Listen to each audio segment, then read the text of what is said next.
Well, good afternoon, everyone. It is Saturday afternoon, and I'm sitting here working on some photographs and trying out some software I bought just a few days ago. Looking at it again here, it is Topaz Sharpen AI, and I made a short post on my page the other day just mentioning it and saying how amazing I thought it was. And I've been looking at some photographs that I took and trying it on it too, and the results are pretty amazing. So I thought I'd just show you that.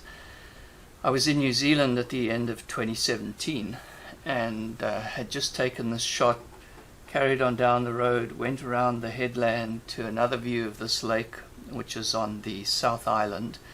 And as I got out of my car at this location, my camera strap hooked on my tripod, jerked my Nikon D810 with 14 to 24 attached to it, jerked it out of my hand. It hit the threshold of the car door, bounced off that and fell onto the road about 8 or 9 inches. And I took this photograph and could feel that the focus mechanism was binding. This one kind of looked okay. It was a grey day and the focus seemed okay, but I could feel from here on that there was something radically wrong with the lens. And it was only later in the day when we got to where we were staying that night. A friend and I traveled together, and everything in here is soft. My friend is a local New Zealander. He and his family live in Auckland, and he came with me. He helped plan this itinerary to see some out-of-the-way beautiful places in New Zealand that he as a local New Zealander would know about that most tourists wouldn't. But here everything was soft, and I realized that I had somehow damaged my lens. Here's another shot I took, and look at that fence. There is nothing sharp there. Everything is off. So I was really disappointed because this is a fantastic lens. I still had quite a bit of this trip left and I had ruined it by dropping it.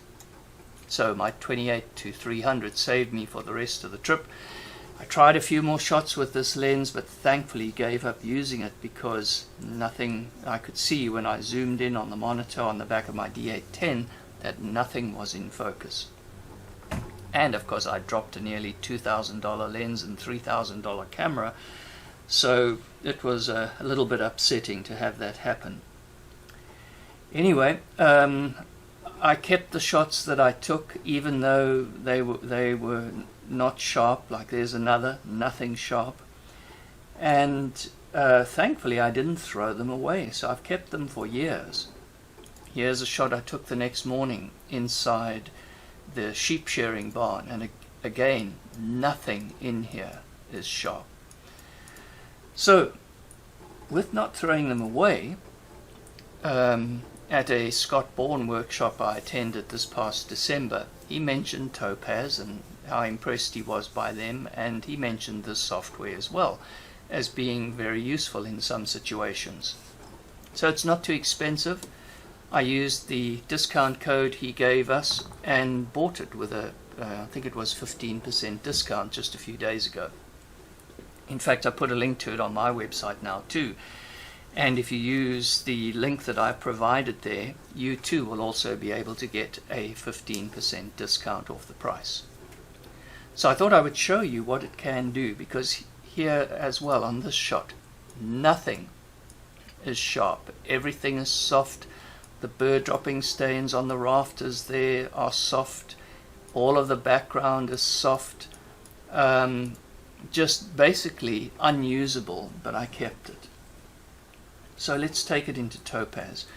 Once you've installed it inside Lightroom, you right click and you go and say Edit in Topaz Sharpen AI. I'll keep it in Adobe RGB and say Edit. So bear in mind too, I'm using a very fast computer here. I have a Puget Systems Spirit with 32 gigs of RAM and an NVIDIA Quadro P4000 professional graphics card with 1 gigabyte, I think 1 gigabyte of RAM on the card as well, and a 1 terabyte SSD. So I've got a very fast computer that I'm using here. And bringing it into Topaz, I'll zoom back to 50% so we can take a look at it. Topaz has 3 main modes: Sharpen, Stabilize, and Focus. I'm not a total expert in Topaz yet, but I found so far for the ones that I've tried, the Stabilize option seems to work very well for me too. So if you look at the background there, you can see this is the original photo. So I'll start right away to short circuit it a bit. I'll start with Stabilize and say give me an update. And I'm in manual mode. I've left the sharpness at 50% and the suppressed noise at 50%, and let's see what it does. So it works a bit like this, and it generates a preview of the image. 52%. Takes my machine. Now bear in mind this is a 36 megapixel image from my raw file from a Nikon D810, that when you export it from Lightroom it converts it to a TIFF file, and that TIFF file is about 250 megs in size. The original raw file is about 45 to 50 megs in size. So take a look at that. Look back there at the handles on these presses or whatever they are. You can actually see them. The text on that, the rafters look better. The cotton on the floor. Everything in here looks quite a bit better. The little specks of sorry, not cotton, it's wool from sheep. The wool on the floor, the little tufts of wool on the lying around, the text on the walls there. So let's go in at 100%, and if I do that, and let's update the preview just to make sure that we're seeing it as Topaz sees it. How they do this I don't know, but I've tried it on a few images and the results have been very impressive. Now as you can see, it's a little bit speckled, but I can certainly live with that with these amazing results from Topaz. So what I'll do there, I'll leave it at that, and I will say save the image. So now what Topaz does is it now works through. It takes a little longer here. On this machine of mine, I think it takes about 1.5 to 2 minutes to process this big file. So what I'll do is pause this here, and then I'll continue recording once it's back in Lightroom, because it exports it now, or changes, saves the file, and then we can see it again in Lightroom and compare both of those there, and you will see the difference. Alright, so we are back in Lightroom here, and it took about 2 minutes for my computer to process this massive file and produce the final image. So this particular view is the original raw Nikon file that I took. So what I'm going to do, and the one next to it here, this is the image produced by Topaz. Now you can't really see much of a difference here looking at those two.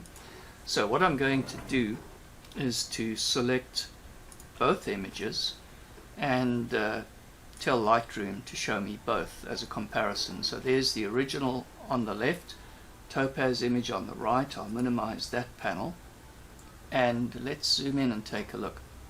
So if I zoom in at that portion of the image, it takes a while to load it. The one on the left, as I said, is about a 45 to 50 megabyte file. The one on the right is about a 250 meg TIFF file.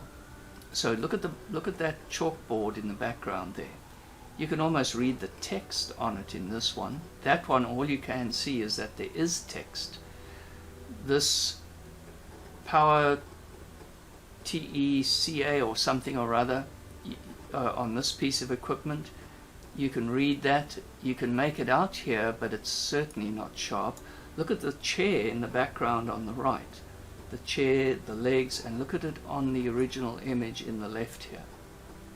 Certainly just way better in the Topaz image. You can even make out the little red handle in the image on the right there on this press or whatever it is. You can see a blob in the left, nothing like the right. Now the Topaz image is a little more speckled, and it has options in the processing to reduce noise or whatever. I could play with those a little more, but for me this is more than acceptable. And look at those trusses, how sharp and distinct they and the bird dropping messes on them are in the Topaz image versus the original image. So let's go in at 1 to 2, and I am amazed. These images, which for me were useless, that I couldn't really use, it's given them new life, and absolutely amazing, I think. Now, of course, it can't perform miracles. If you have an image that is totally messed up, well, Topaz is not going to make it absolutely sharp and beautiful. But for things like this, where you have something that's slightly off, I'll show you a few more I've done here, if I can set my eye on them. So here too, take a look at this. Here's the original image. This was the evening before, I think, yes, when I noticed really that everything was off. Look at the fence here. Nothing is in focus. The whole fence is blurry. Look at the irrigation equipment in the backfield there. It's all blurry. I was very disappointed when I looked at them on the back of my camera and zoomed in and saw that everything was off. Here though, look at the Topaz image. If I zoom in on this, now it's loading it, it's another huge 250 meg file. Look at the fence compared to the other. Look at the irrigation equipment. Absolutely amazing. So if I select both of them, select the original, select that, and say show me both, and we zoom in on both, there's Topaz on the right, yeah, a little bit speckled, but the left is totally unusable. Look at the mountains in the background and the clouds compared to the original with my messed up lens. Trees as well. Now if you look on the left, of course, totally fuzzy, awful. On the right, and yes, if you look close enough, they are, let's see if we can, we are in at 1 to 1. Slight little duplication there and ghosts on the branches, but that no one's going to see. I mean, that's in at 100%. You look at it back there, you won't even see that. So again, absolutely look at the original raw file on the left there and the Topaz adjusted image on the right.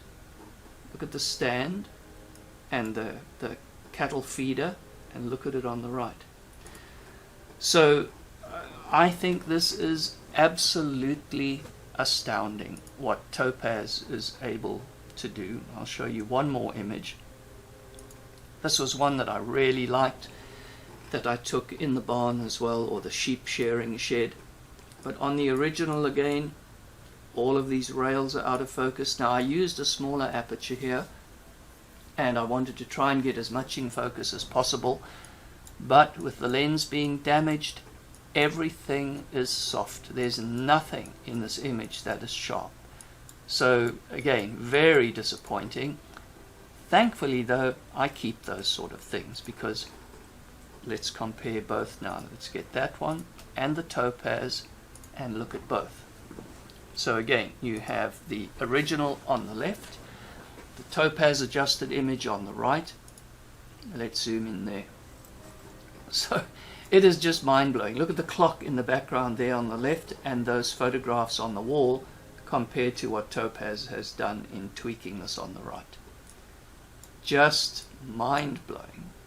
Look at the rails on whatever these blue metal pipe rails are there, compared to the image on the left. And then let's look at these railings where the sheep are. I mean, on the right here, the rails there and the dirt and marks on them, the corrugated iron walls in the background. Look at the original on the left. So, pretty amazing stuff. I'll be experimenting with it further, but if you have images that you've messed up slightly, like I did here, of course in some cases I've messed up on my focus, it being my fault, so I'm going to look at some of those as well, and others like this where the lens was damaged. So, astounding software. I would say I highly recommend it, but you must have a powerful computer, or you just need to have the patience to wait for it to be done, because I think the results will be well worth it. If you look on my page here, you will see a link I've given to it, where if you use that link you will get 15% off the price of the software, and they'll send me a little commission of a few dollars. So that's Topaz Sharpen AI. Pretty amazing stuff, and I think well worth the relatively low cost.